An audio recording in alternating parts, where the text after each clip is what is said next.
bling, and ultra personality. That is our next guest, and all she has this evening, because it is the gorgeous, the beautiful, the Beatriz Gill. I'm so excited to have you. Thank you so much for having me, Deborah. You look beautiful. Oh, and you look more stunning, Mrs. U.S. Oh my gosh. United, U.S. United, yes. I love Thank it. you. I love all the bling on the tiara. You wear it well. Thank you. It is all about the bling after all. It actually served as, my goal setting. It was the ultimate peak for my small goals. So. And we want to talk about your goals. You have been a favorite on our show forever. You started helping out on the show when we first began even thinking about the show. And you were so amazing. And our cast and crew has not seen you for years, few years. Yes, about 4 years, yes. So when you walked into the movie set tonight, you were not even reading. They're like, oh my God, who is this amazing, gorgeous, absolutely stunning size 0 person? And you were gorgeous then, and we're so proud of you. And you were talking about your goals. And I really wanted to have you as a guest tonight to talk about not only your goals as, a pageant winner, but your goals for, your workout ethic, your goals for your career, and your goals for your family. So I'm going to start with the weight loss, because that is one of the things that our viewers out there deal with, and I'm the biggest one on a monthly, a yearly, an everyday basis, struggling with your weight. And you lost 90 pounds, 90 pounds altogether. And it did take 5 years. It did not happen overnight. But one of the things that I learned is that it really is an 80-20 split. It's 80% nutrition and it's 20% fitness. And when I found that out, Deborah, I cried. I cried because I love to eat. And I thought 80% nutrition, I'll never be able to do it. I'll never be a size 4 again. But one of the things that I learned is Puerto Rican girl. Right, and with a big booty. I mean, let's face it, it's what we're famous for, Exactly. You're like, wait a minute. We actually made the big booty famous. So, I knew I wasn't going to be able to totally give up on food, but I decided to make the change to eat less processed foods. If it came in a box or if it was from the fast food restaurant, I didn't eat it. If it had more than 5 ingredients, I didn't eat it. And you'd be surprised that when I cut out all of those processed foods, the weight just came off like that. But part of it was also because I started living a life in balance. I did work out more, and I did get involved in my community. And as I was helping in my community, I saw people who were really in need.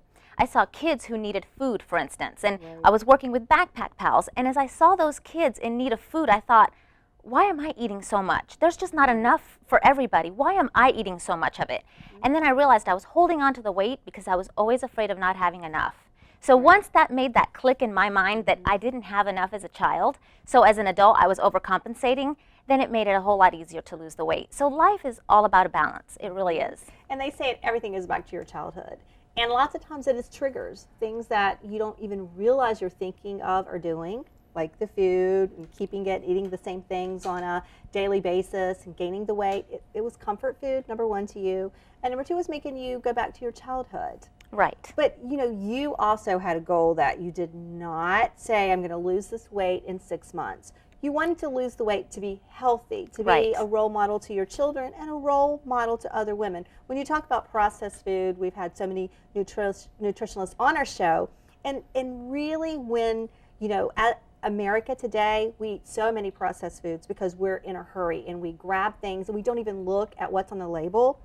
And there's a lot of things that, number 1, they are absolutely not healthy for us. And like you said, they do make us gain weight and retain the weight and make you want more of that processed food.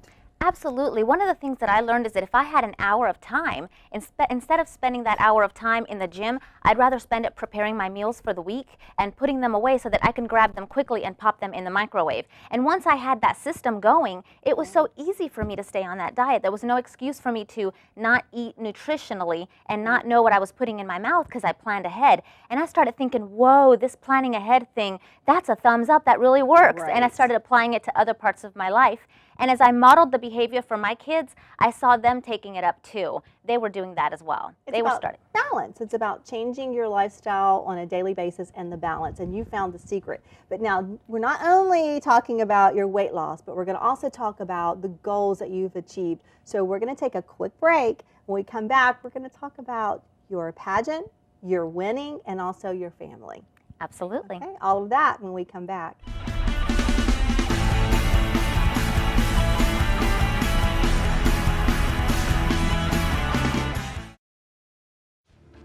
To view this entire episode or to view other past episodes, please visit our podcast site at podcast.debrakennedyshow.com. You can view the complete episodes right on the website or subscribe to the show via iTunes or your favorite podcatcher. Thanks for watching.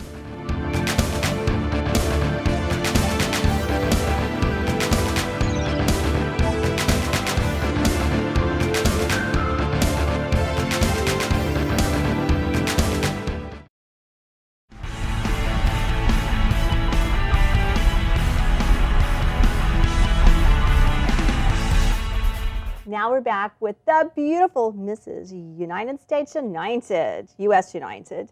We were talking about the phenomenal weight loss, the 90 pounds, and the processed foods. And then we also want to talk about your goals, some of the things that you have accomplished. And one of the things was taking the time to lose the weight so you didn't have that saggy skin.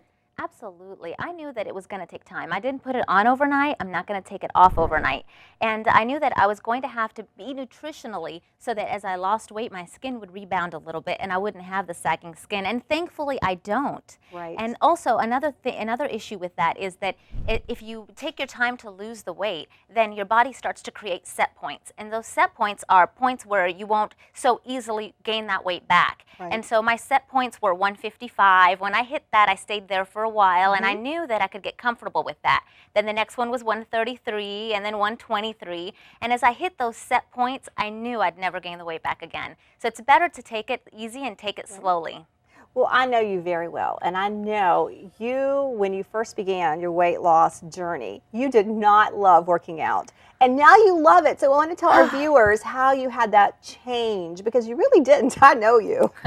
No, I didn't love it. But you know what? I learned to love the good things about my body and the kind of difficult parts about my body. I learned to accept my flaws and celebrate my fabulosity. Right. And one of the fabulous things about me is that I have great abs. And so I got excited about working on my core. And once I found how good that looked and how fit it made me feel, I began to learn to love working out. And it's all about gaining the muscle and not necessarily losing the weight. Right. And I got really motivated by shows like Cut the Fat podcasts. I download them on my phone, listen to them, get all excited and pumped up. And it's important to have role models, you know. It It really is. For me, Selma Hayek is my role model.